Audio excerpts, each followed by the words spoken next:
9. Mi-6 helicopter.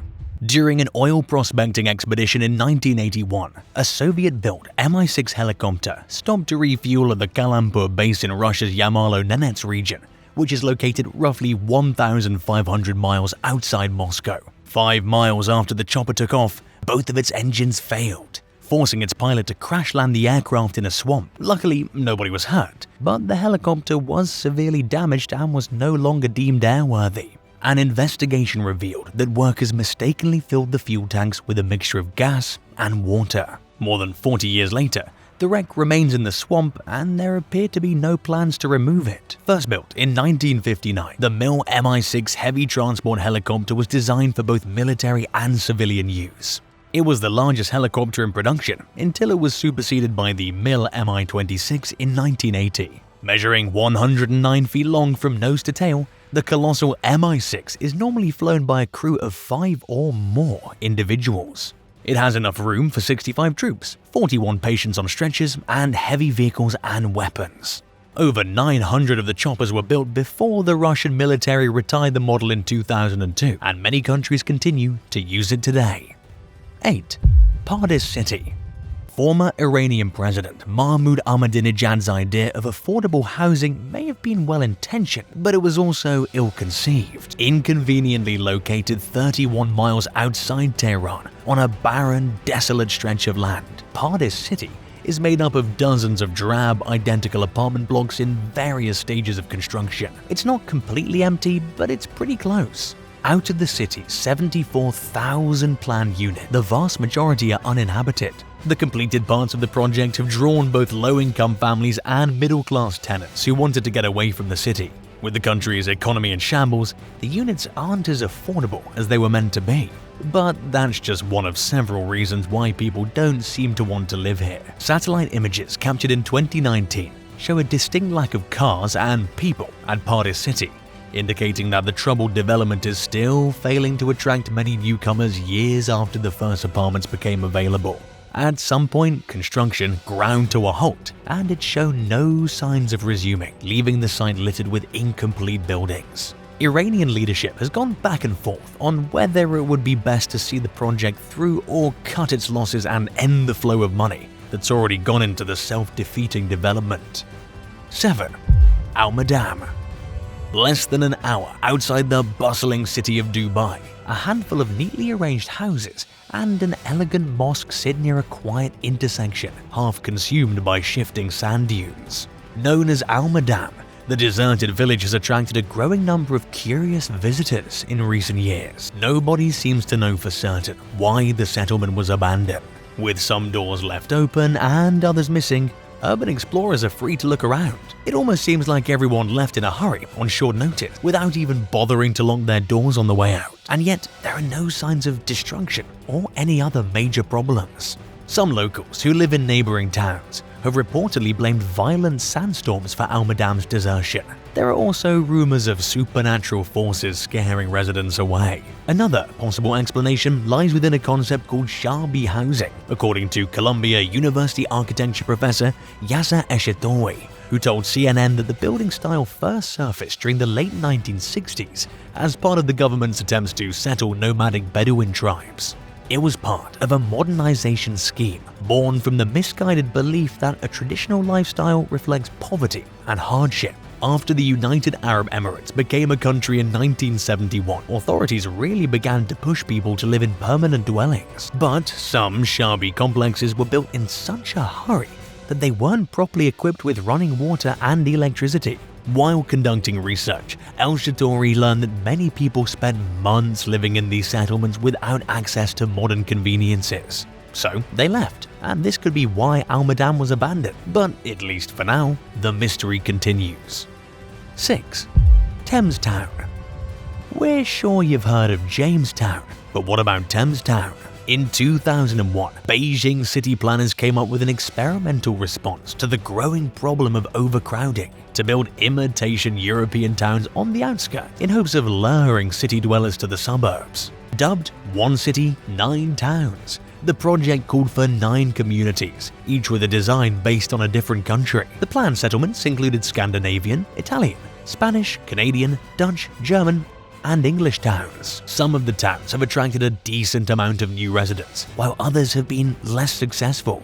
The British-inspired Thames Town looks so authentic that it seems like it was plucked right out of the United Kingdom. In fact, it might be easy for someone to forget they're in China while exploring the large community. But Thames Town is much different from Britain in one major way. It's largely empty, despite being completed in 2006, giving it the eerie feel of a ghost town. It was built to house a population of 10,000, but it's also an upscale town. Many people can't afford to live there, and those who can usually treat their property in Thames Town as a second home. They don't live there full time, and even if they did, the town wouldn't be anywhere near full. Even most of the restaurants and storefronts are unoccupied, which will do no favors for attracting new residents. After all, what good is a lovely neighborhood if you can't even find somewhere to grab a bite to eat? Would you ever consider moving to a completely abandoned town? Let us know in the comments below. And while you're at it, subscribe. 5. Drawbridge. Situated on the soft, marshy ground of a tiny island in San Francisco Bay, a collection of dilapidated and overgrown wooden structures seem to be sinking into the earth. There's a handful of cabins that clearly haven't been lived in for many years, along with the remnants of a train station and a railroad track. People who are old enough to remember the ghost town, known as Drawbridge, have described two starkly contrasting versions of it. Some say it was a popular party destination, where people went to let loose after dealing with the responsibilities of adulthood all week. Others recall Drawbridge as a calm and peaceful place, where nature enthusiasts retreated to escape the hustle and bustle of life on the mainland. Founded in 1876, the town initially consisted of a single cabin that housed a railway employee who was tasked with operating two nearby drawbridges.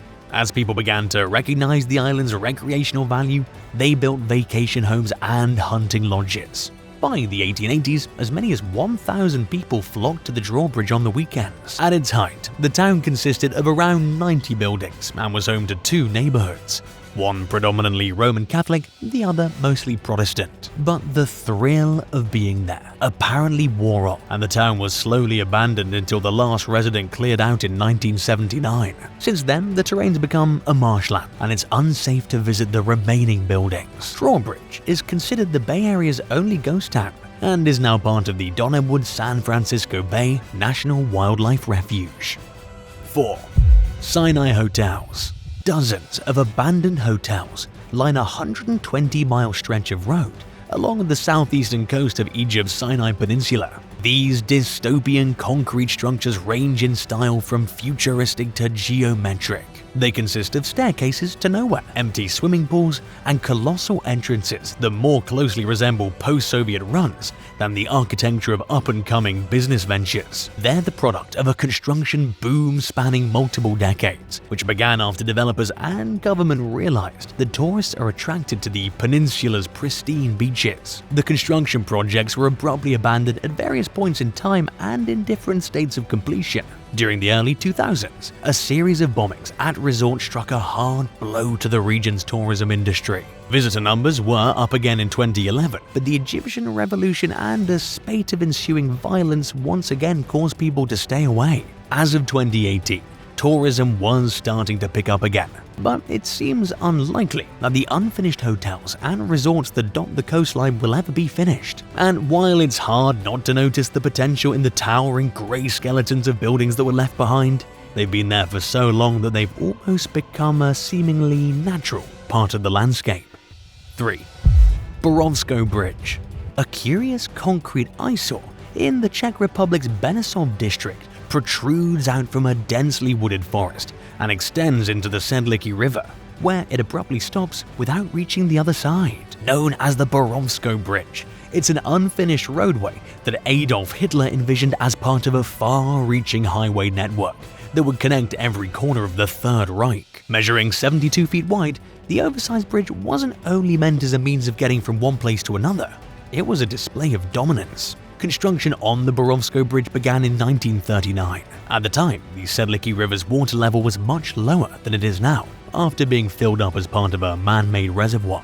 When it could be seen in its entirety, the bridge stood at an impressive 328 feet high. Today, however, the road surface sits just feet above the water. To meet its planned deadline, the project called for around 800 laborers.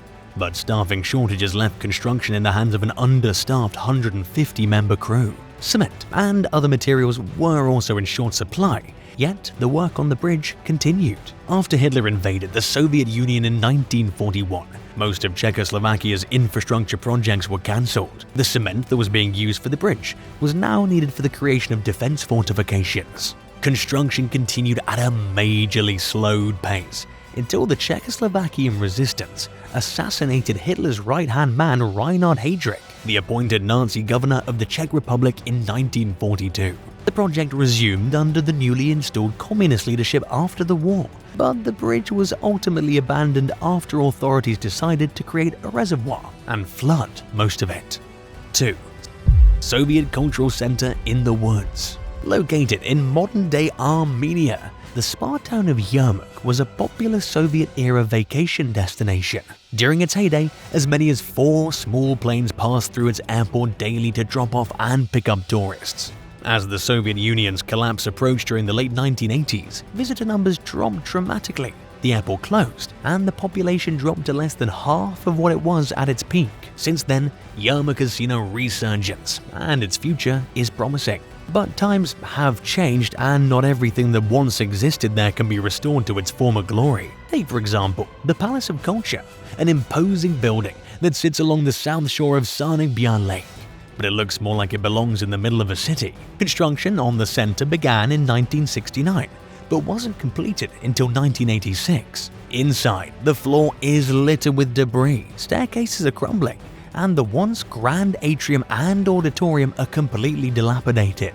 Once home to a rooftop pool that served as a popular gathering spot, it lacks any sign of life today. Soviet relics can still be found inside, including sculptures, artwork, empty soda bottles, and even a foosball table. It's as if life was totally normal one day and took an unexpected turn the next, leaving the building forgotten on what seems like a moment's notice. An Armenian businessman reportedly bought the property with plans to restore it, but never got around to doing so. At this point, it's in such bad shape that it may not even be restorable. Yermak is home to various other fascinating examples of Soviet architecture, some of which aren't abandoned and are used today as spas and gyms. There's also a towering, classically Soviet-style monument commemorating the 50th anniversary of the 1917 October Revolution, which was installed in 1967.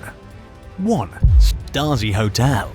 Similar to the KGB, the Stasi was East Germany's secret police force. It was notorious for breeding terror and distrust among the populace, leaving civilians unsure of who to trust and afraid to utter even a word that could be taken as a betrayal against the state. And while the average person was supposed to be happy with the life that the government chose for them and never dare complain, top-ranking cops and the political elite shamelessly indulged in the finer things in life. East Germany destroyed the vast majority of its records before the country reunified at the end of the Cold War, but some things were left behind, offering clues about what life in the highly secretive state was like. Tucked away in a remote forest in the town of Templin, far from the prying eyes of the common folk, an unfinished hotel called the MFS Buchheim would have functioned as a retreat for Stasi officers and their families. Construction on the 4-story structure began during the 1980s. Had the building been completed, it would have housed a restaurant, a wellness center, a sauna, a bowling alley, a pool, and 180 rooms. The hotel was slated to open in 1991, but the fall of the Iron Curtain cut these plans short, and the partially built structure remains hidden in the forest today. As dilapidated as the building is, it's easy to tell based on the large picture windows, floor-to-ceiling sliding doors, balconies, and other features that the hotel would have cut no corners when it came to quality. Unfortunately, more specific details about the property are scarce. Today, the graffiti-covered site attracts bored troublemakers and urban explorers who are eager to gain a first-hand look at an era and a place they never experienced themselves. Would you rather find a rare plane in the middle of nowhere that you can sell for $1 million, or an abandoned estate that's fully self-sufficient that you can live in without paying any bills? Let us know your thoughts in the comments below. And if you enjoyed this video, be sure to subscribe to the channel. Thanks so much for watching, and we'll see you next time. Bye guys!